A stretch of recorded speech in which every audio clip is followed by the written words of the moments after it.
Our guest commentators, Regional Student Minister Dr. Abdul Haleem Muhammad and Sister Deborah Muhammad of the NOI's Ministry of Education, will discuss the impact of COVID-19 and the recent Delta variant surge on the Black community.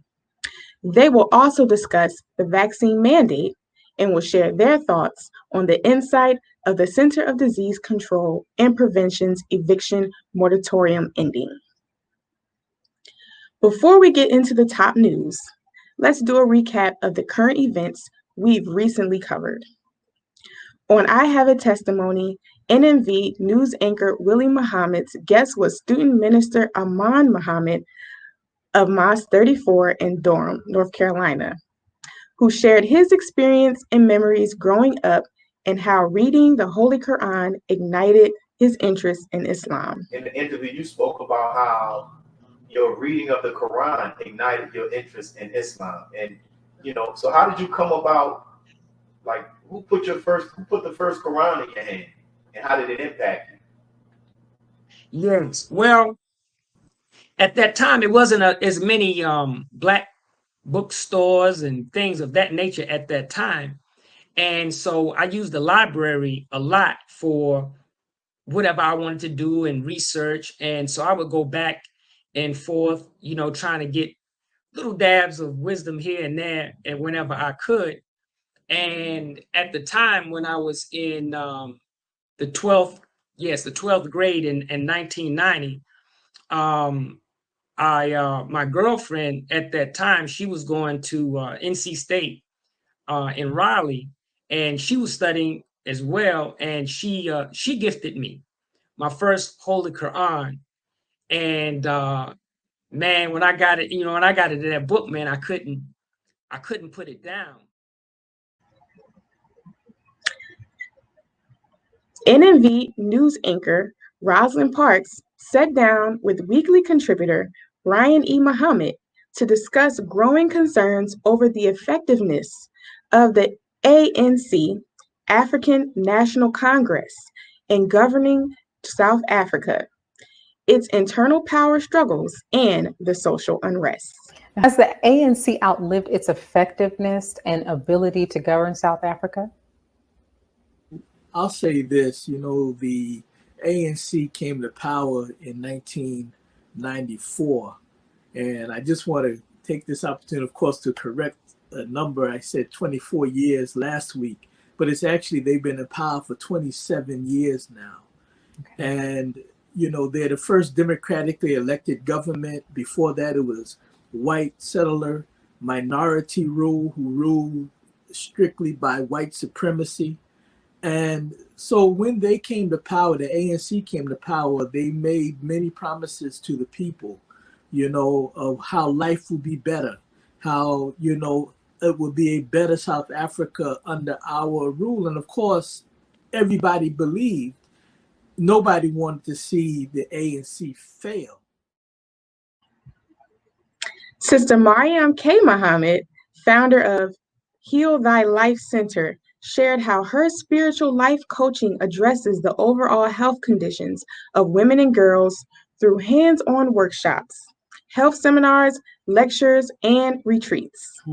Do you feel there's a lack or a void of this type of information or even this type of space for space like yours in today's society? Absolutely.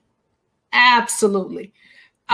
Because I feel like women are treated as if we're a new species to the planet. When it comes to our health, whether mental health, physical health, spiritual health, we're treated as if we're new. The time that it takes to learn how our bodies function is put to the sideline. If you look at the medical industry, we're not a priority.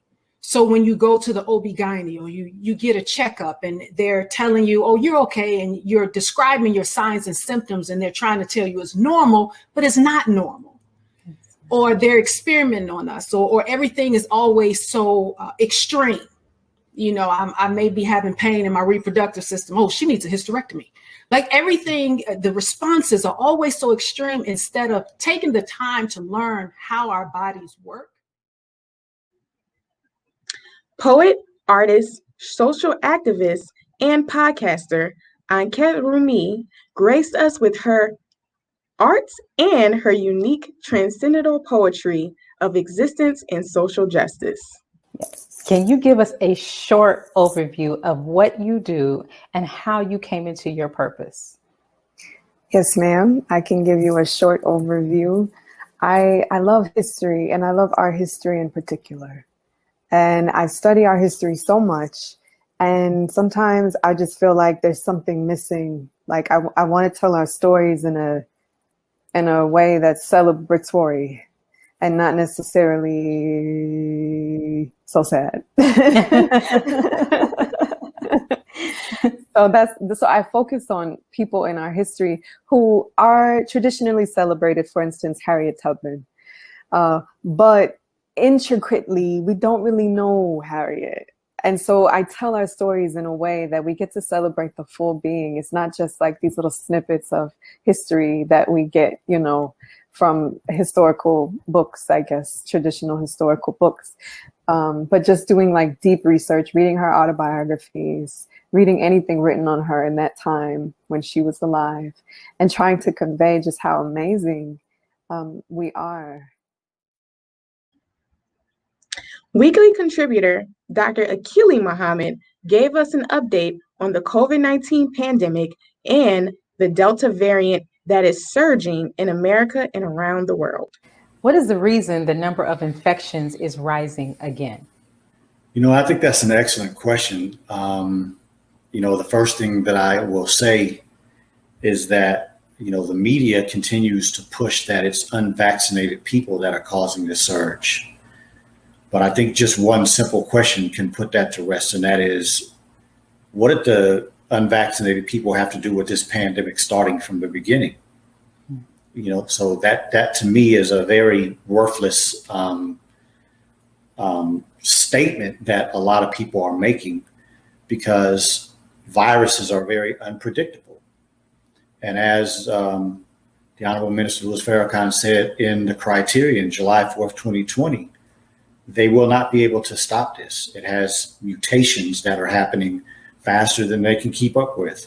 Right. And so that's what we're dealing with. We're dealing with the reality that the minister has given us a path to look at by his statements that he made July 4th, 2020, and we're watching that reality come into fruition.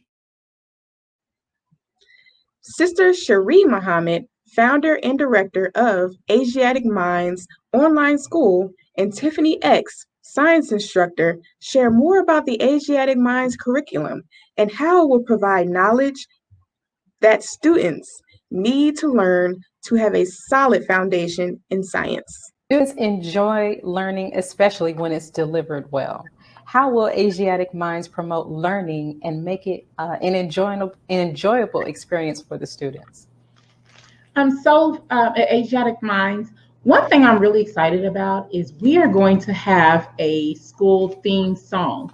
So that will be one of the things that we'll get our morning started with. After our prayer and recitation to the flag, we will open up with the theme song to get the children excited and ready about school. Also, to make education enjoyable, all of our teachers have excellent personalities. So they will bring their passion and personality to the table, which is something that engages students. When you're passionate and you show how much you care and that you're into a subject, that draws the children in, as well as the different online tools, Kahoot quizzes and different things like that will be used to help the children to engage into the subjects and have fun while doing it. Kamal Bell of Sankofa Farms in North Carolina discusses how the farm is helping close the food availability gap in the community. Oh, one of the things that I noticed is that there was a video that I saw where you were working to catch the queen. How long did it take for you to do that, and why is that necessary? So that's a great question. Catching a queen is something that can take maybe 10 seconds, or it can take 10 minutes. So just based on where the bees are congregating, that gives me an idea where their brood chamber is. And brood are bees in their developing stages. So bees have a lot. They have 4 stages: they have the egg, larva, pupa, and adult. So the brood chamber is all of those stages of bees on frames that are side by side. And typically in a healthy hive, it'll average around to be 4 or 5 frames, and sometimes 6 or 7, depending on what time of year we're in. So it's important to find the queen because she's laying the eggs, and her job is tasked with reproduction. So if you don't have a queen laying eggs, you don't have a productive colony.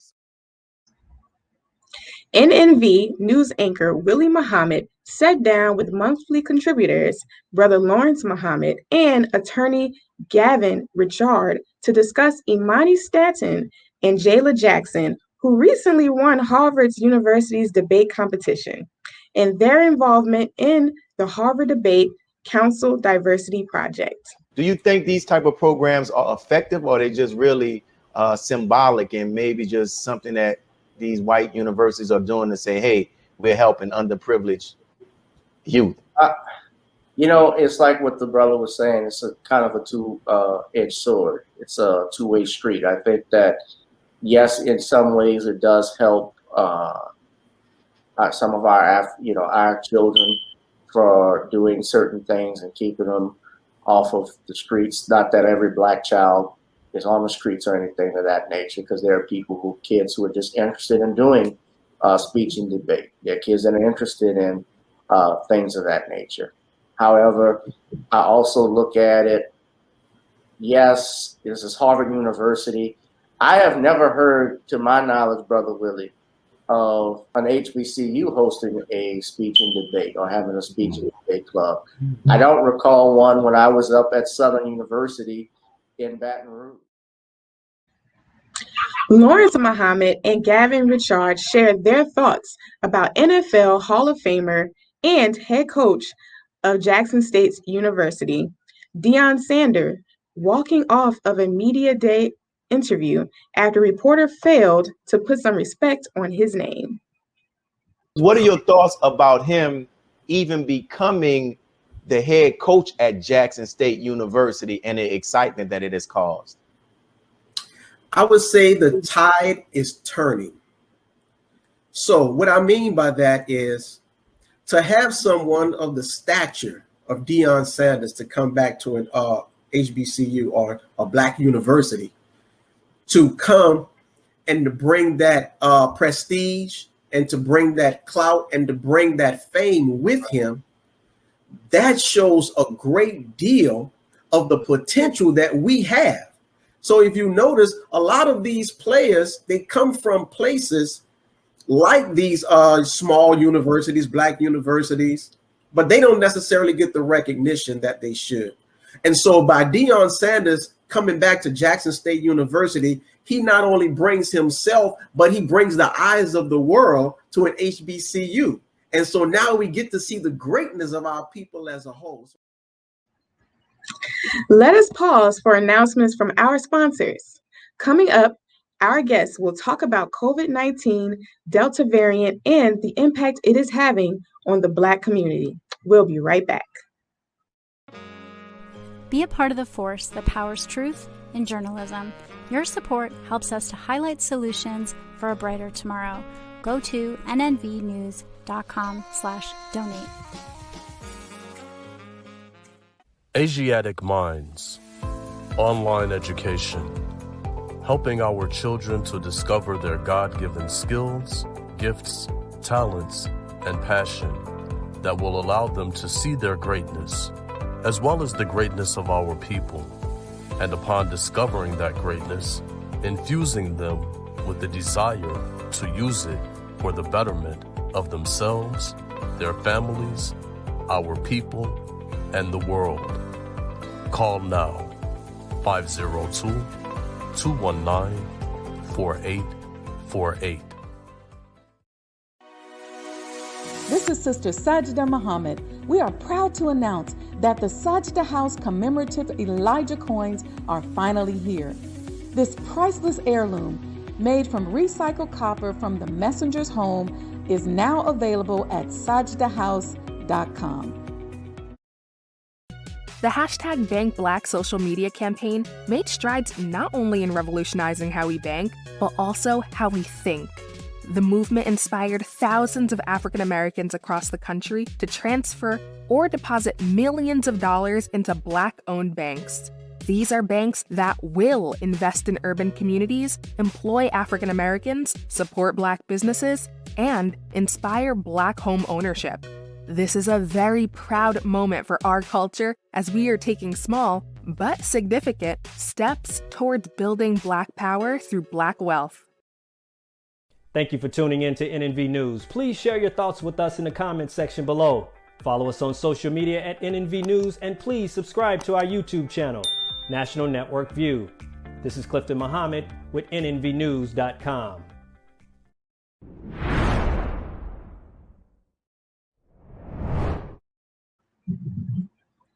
As the Delta variant poses a serious threat, there are concerns as to how this new strand might impact the world, especially Black and Brown communities.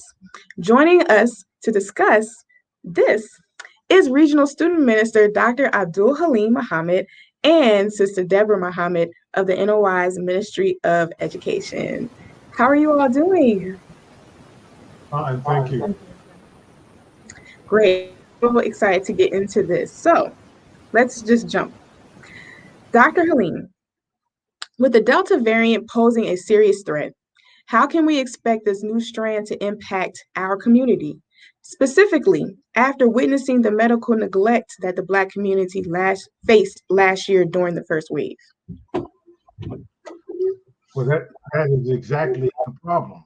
The problem is the lack of diversity in the medical field, particularly in this administration, and the lack of equitable treatment in terms of there are two medical systems, one for the rich and Caucasians, and the other for the poor and people of color and even Caucasians. So the real problem is the comorbidity. See, they're often reporting, well, this amount of people died from the virus, but they very rarely talk about what were the comorbidities. How many of those people were obese? How many of those people lacked vitamin D? How many of those people had suffered from diabetes or cardiovascular problems? We need more information. You know, when I was in grad school, there was a saying, there are lies, damn lies, and then there's statistics. And so we must peel back the onion in order to better understand exactly what's going on and how this new variant will affect our community like the old variant did. Right. And now that we have this information and we know that there are possibly comorbidities that affected us, how can we as a Black community arm ourselves against the Delta variant? And please, both of you comment. Well, I guess I'll go ahead and jump in. Well, one of the things that we can do is we can arm ourselves with information. And that's one of the things that affects us so profoundly, is that the lack of information, the lack of the knowledge. And so if we could start reading, and we in the Nation of Islam have a pamphlet that we will be putting out into the public about different protocols that we could, employ to be able to help boost our immune system so that our immune system won't be so suppressed that the virus can actually get into us and take a foothold. And so information and knowledge is, as they say, knowledge is power. But that's one of the critical things as Black people, that we must have the information that's necessary to be able to use so that we can protect ourselves and our bodies from this virus. Right, yes. So I kind of want to take a different spin on this because last year, right, there was a lot of confusion and misinformation regarding whether or not children could be infected by the COVID-19 vaccine. And as we saw this play out last year during the school year, it was a mess. People went back to school, teachers were getting infected, schools were shutting down. So now we have Dr. Rick Bars, who is the Chief Clinical Officer at the Arkansas Children's Hospital, stated that we're seeing a real surge with the Delta variant, and we did not see this previously. This is the worst that we've seen it for kids. So what, Sister Deborah, and I'm leaning towards you as an educator, with this information, what can families expect moving into the school year?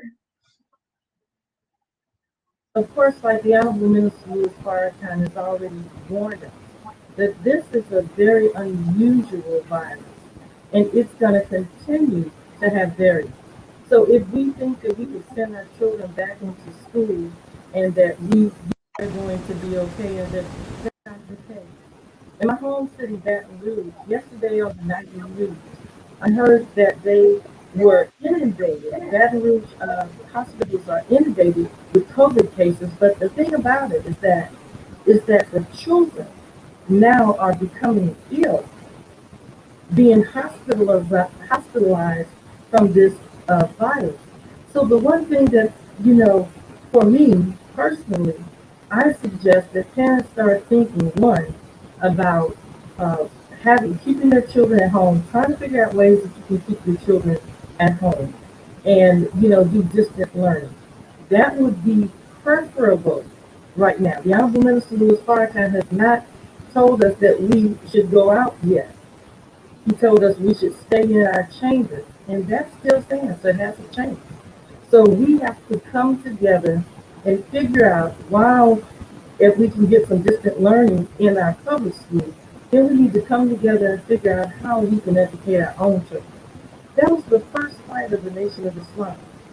And I would venture to say that might be the next fight that we have to have, is a fight to educate our own children. So that's one of the things that I would say, that in terms of this illness, it's affecting children, it's making them sick enough to be hospitalized. And so we have to start thinking about what we have to do to educate our children. So the statistics are good, but statistics are for the purpose of using them so that we can make plans and take actions for ourselves. Dr. Haleem? I love her answers, and I would like to take it from the standpoint of a city planner, urban planner. Turn of last century, we had over 15 million acres of agricultural land and over 1 million Black farmers. At the turn of this past century, or this century, we're down to 1 million acres of farmland, and we're down to 46,000 farmers, which tells me that we got our mouths in other people's kitchens. And that being the case, we have food deserts. And across the street here in Houston, across the street from every Walgreens is a CVS. And across from that is a fast food. We're living in food deserts. We are digging a grave with our teeth, as the Most Honorable Elijah Muhammad taught us. And the Honorable Minister Louis Farrakhan, a few Savior's days ago, told us that how to live will be the law. And it should be the law, where we learn to use our food as our medicine. And unfortunately, that is not the case. And it goes down to our children. And notice that this variant, notice that in the beginning, everything that we were told in the beginning changes from time to time. Now you get these 2 shots, or you get this 1 shot, depending on which vendor you're using. And now you might need a booster. And now, even if you've taken the shot, now guess what? You got to wear a mask inside, because you could catch it and you could spread it.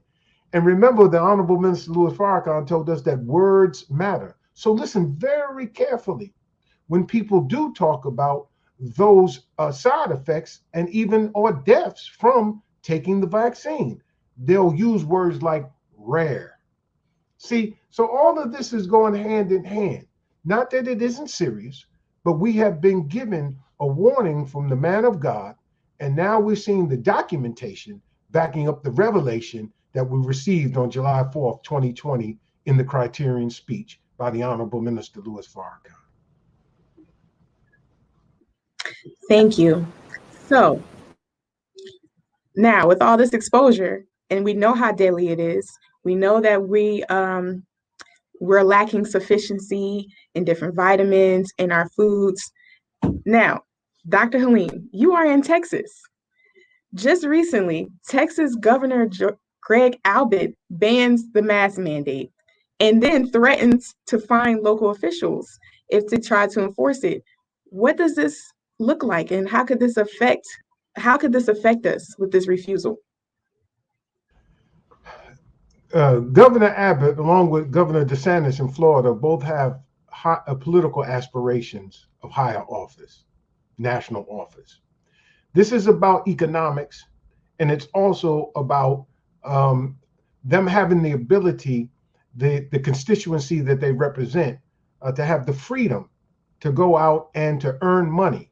And there's a tie between economics and the school and child daycare. Without the school system being open and child daycare being open, it affects the economy because women make up so much of the workforce, but they cannot work if their children are not in school or there's not adequate daycare. So it's affecting the economics. So we must understand that. And then they want to make sure they open up the sport and play. Open up the sport and play so that they can distract us from the woes that we're suffering from this pestilence from heaven. So Governor Abbott has decided that what he's going to do is make sure that he hamstrings the local officials so that they can't do what's in the best interest of their people on the local level. I find it kind of hypocritical because Texas is one of those states that really talks about states' rights and was part of the Confederacy. And they talk about, the federal government shouldn't be telling us anything. And that's why we suffered from the freeze that we suffered from this past year, because we have decoupled ourselves from the national grid and had our own grid, which wasn't cared for. And because of that, 200 plus people died here in Texas. But again, it goes back to the mindset of the state of Texas, which once was its own republic. And Governor Abbott is trying to show his political bona fides and his independence chops so that he can attract that national audience because he has national aspirations. Thank you. And Sister Deborah, being in Mississippi, and Mississippi was one of the first states to remove the mask mandate. What does this mean for you? Well, interestingly enough, as it relates to education, each of the states have legislation regarding the exemption from vaccination. And the state of Mississippi is one out of 5 states in the union that does not have exemptions, religious or personal, that you can claim not to take the vaccine. So for me, as the Honorable Minister Louis Farrakhan stated, when he was saying that if we're forced to take this vaccine, that will be a declaration of war on us. And so what that means to me in the state of Mississippi is that if you do not believe in taking the vaccine and you have to send your children to school, both elementary, secondary, and post-secondary, because it also extends to the college level as well, then that puts us in a position where we have to do something for ourselves. So that's what that means to me being in the state of Mississippi. It's not just the masks. It's the not being able to be exempt from the vaccine if you want to send your children to school or if you're college students. Thank you both. Now, let's pause for announcements from our sponsors. When we return, our guests will comment on vaccinations being mandated around the country. We'll be right back. Be a part of the force that powers truth in journalism. Go to nnvnews.com/donate. Worldwide, 24 hours a day, 7 days a week. Download the Final Call Radio app and take us everywhere. On your phone, on your computer, on your tablet, on Instagram, Facebook, and Twitter. You can also log on to finalcall.com and click the Listen Live button or finalcallradio.com. Final Call Radio, the official voice of the Honorable Minister Louis Farrakhan and the Nation of Islam. Please share your thoughts with us in the comment section below. Follow us on social media at NNV News, and please subscribe to our YouTube channel at National Network View. I am Anissa Muhammad with NNVnews.com.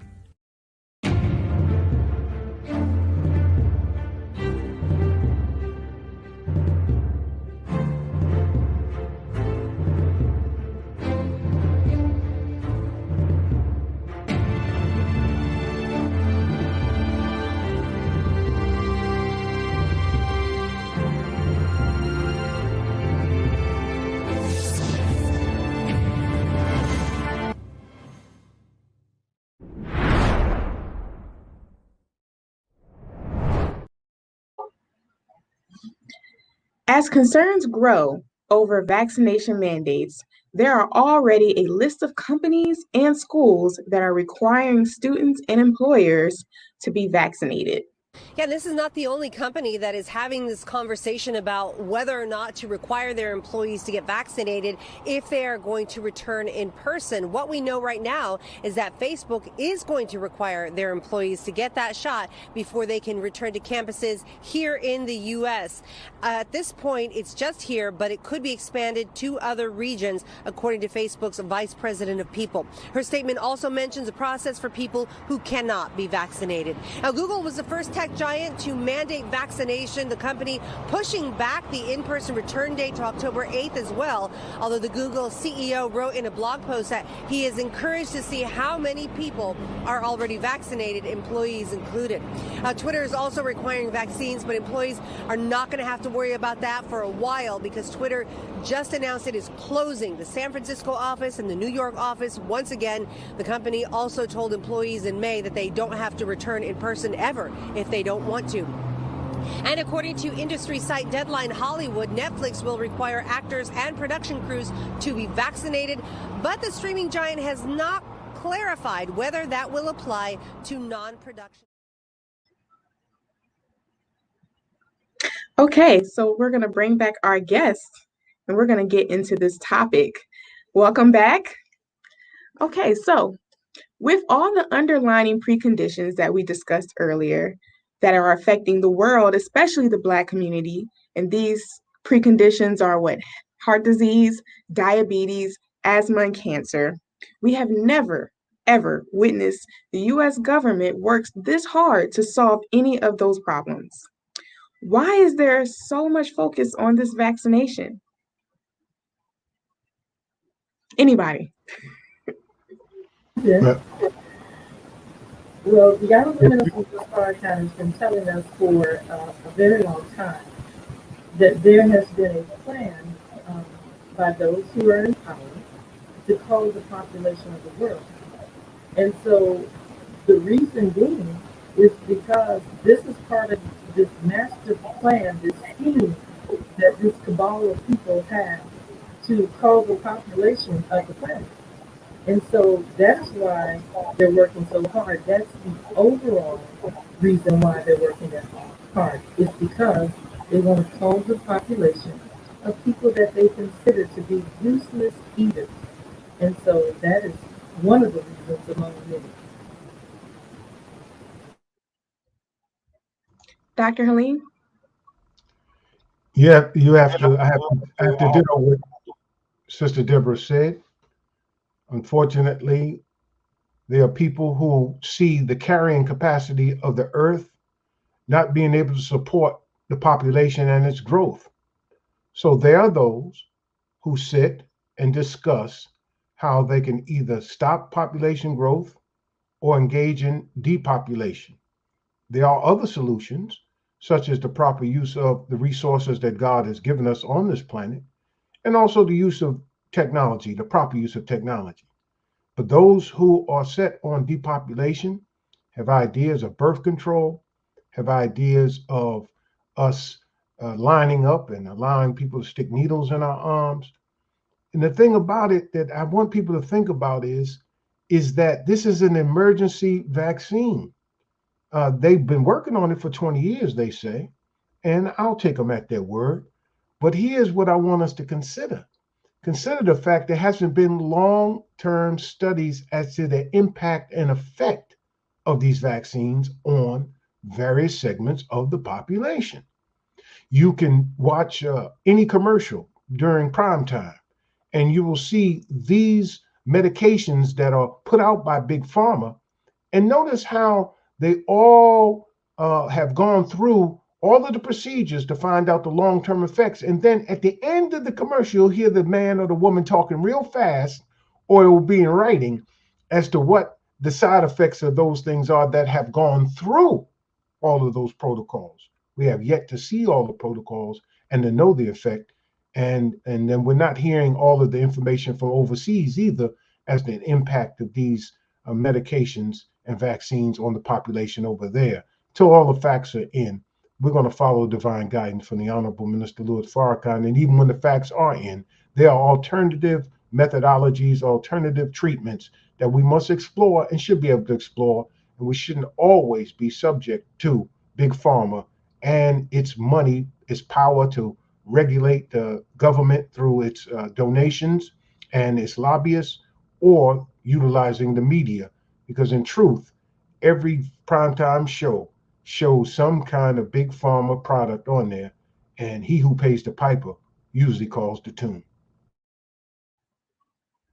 Yes, sir. So on that line, I want to discuss this vaccination mandate that's on the horizon, because although many of us who've had to go to school or had to go to jobs, maybe we've had to take the tuberculosis or, different vaccines we've had to be required, but they were often other means that we can use to get out of taking this vaccine.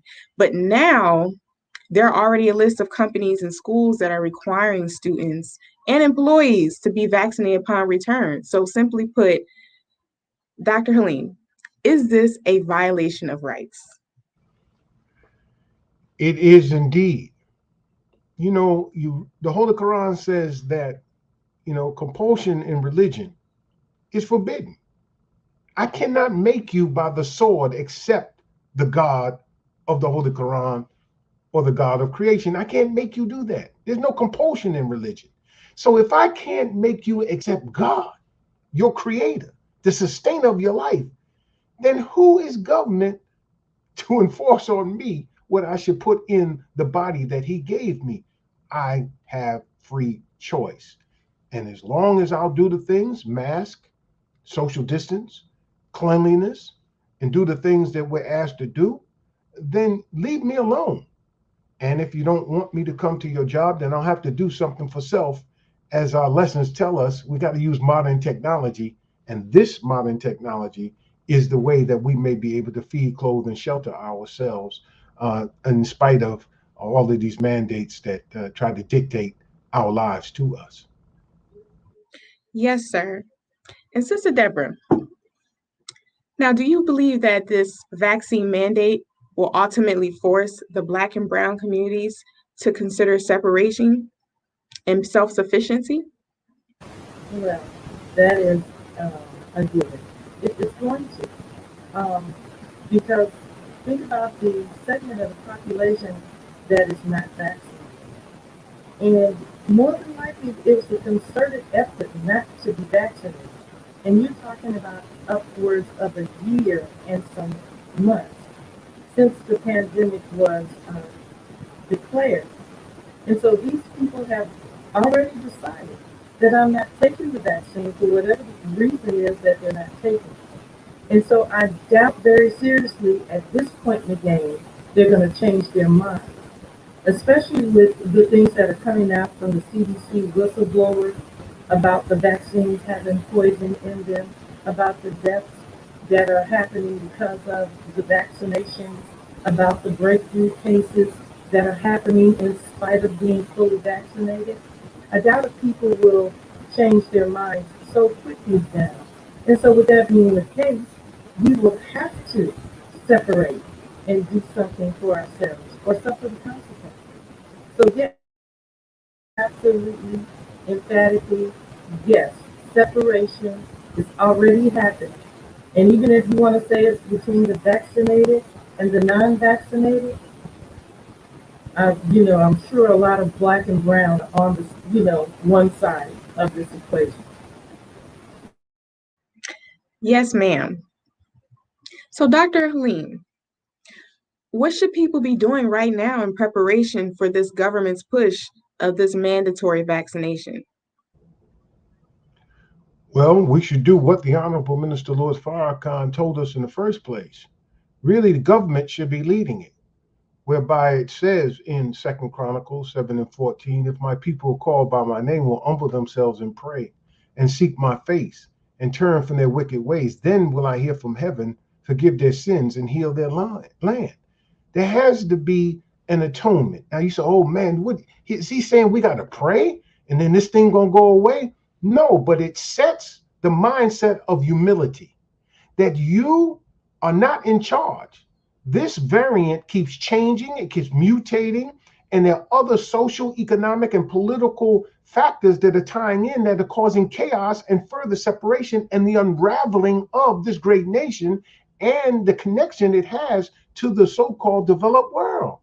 So if people would humble themselves and realize, in fact, that you're not really running this thing and ask for God's mercy, and then have that humility in your heart, then perhaps we could turn to each other instead of on each other. But right now, America's become an armed camp.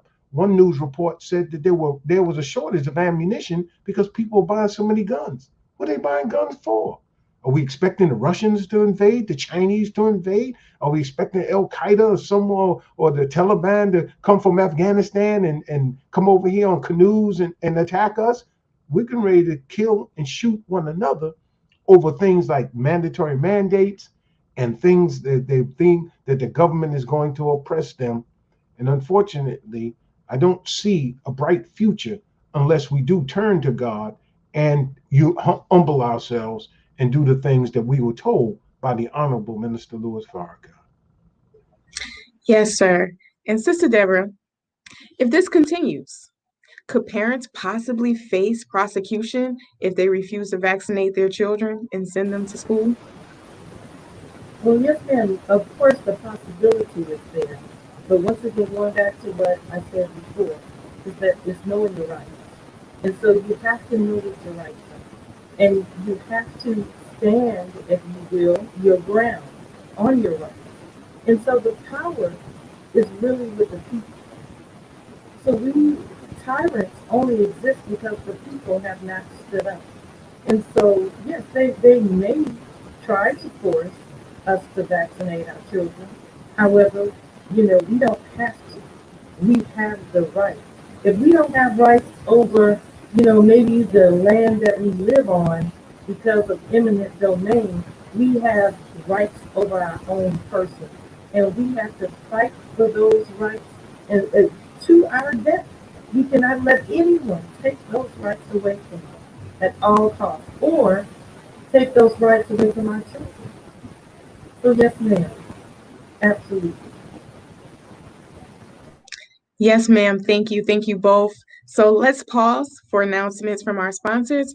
After the break, our contributors will share their thoughts on the CDC's eviction moratorium ending and what this means. We'll be right back. Be a part of the force that powers truth in journalism. Your support helps to combat false media. Cash App NNV News. Asiatic Minds, online education, helping our children to discover their God-given skills, gifts, talents, and passion that will allow them to see their greatness as well as the greatness of our people. And upon discovering that greatness, infusing them with the desire to use it for the betterment of themselves, their families, our people, and the world. Classes begin September 1st. To enroll, visit AsiaticMinds.com.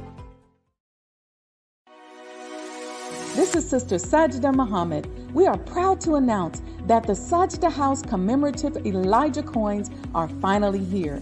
This priceless heirloom, made from recycled copper from the messenger's home, is now available at sajdahouse.com. Greetings from National Network View. This week's Final Call cover story headline reads, "Separate and Be Saved. America's race problems and deadly race interactions are growing worse It is time we leave the children of our former slave masters and 400-year-old tormentors. Separation from whites is the only and best solution to this problem, a serious problem that is rooted in prophecy. This FCN volume number 41 edition middle page article by the Honorable Minister Louis Farrakhan is entitled A Case for Separation. To read more, subscribe to finalcalldigital.com and tune in to the all-new Final Call Radio. This is the nnvnews.com Final Call Cover Report. Please make sure you leave your comments and questions in the comment section below. Follow us on Facebook, National Network View, and make sure to check us out on Twitter as well, National Network View. This is Sergio Gutierrez with National Network View, signing off.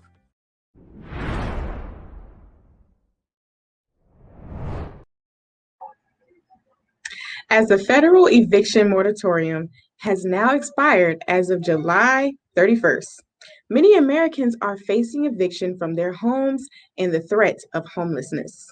Tonight, fear and anxiety in neighborhoods across the country. I don't want to be on the street. Yvonne Bryant lost her job in the pandemic and has been struggling ever since. She's among the more than 6 million Americans behind on their rent. How far behind are you on your rent? 3 months. And this is always coming up in this boat. There are a lot of people in trouble and a lot of people that need help. Anthony Simpkins is the CEO of a nonprofit in Chicago that helps people stay in their homes, distributing some $2 million throughout the pandemic, but he says it's not enough. Oh, it's definitely a potential crisis. The vast majority of these people are going to be low-income renters and are least likely to be able to sustain the shock of loss of income as a result of the pandemic. The eviction moratorium ends tonight.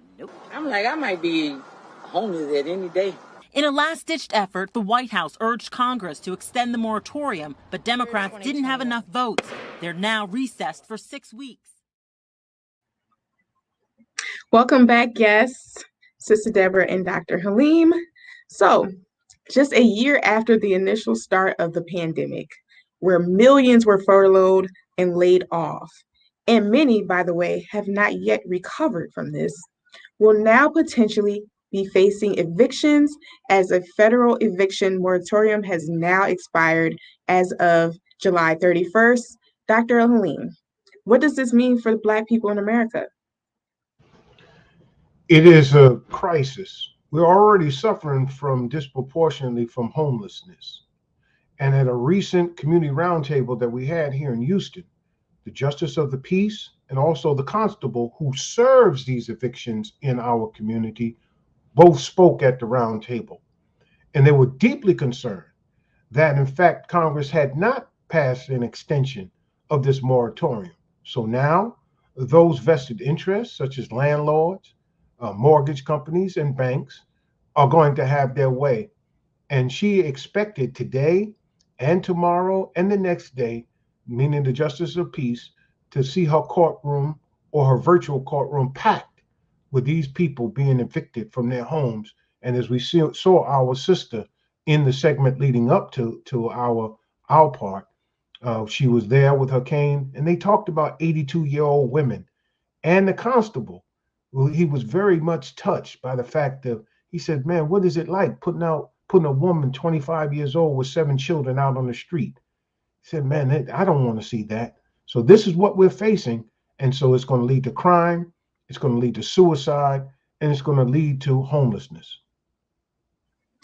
Yes, sir.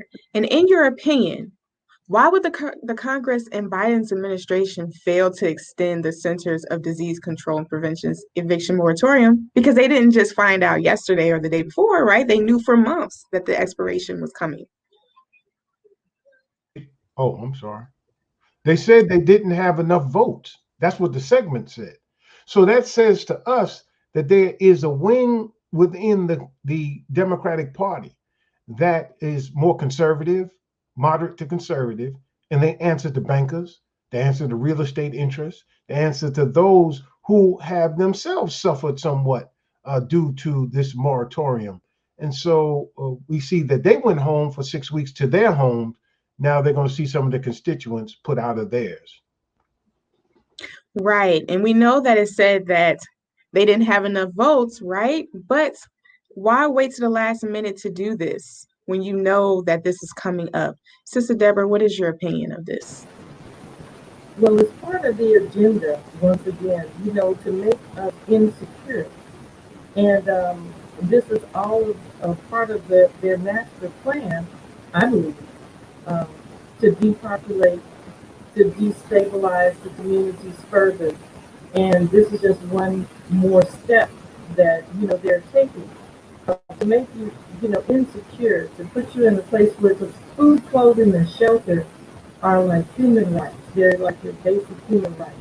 And without shelter, then you're very insecure. You're left open, physically for health conditions to ensue. Even just the stress that you have to go under with not having a place to stay, but always deferring back to the program of the Most Honorable Elijah Muhammad.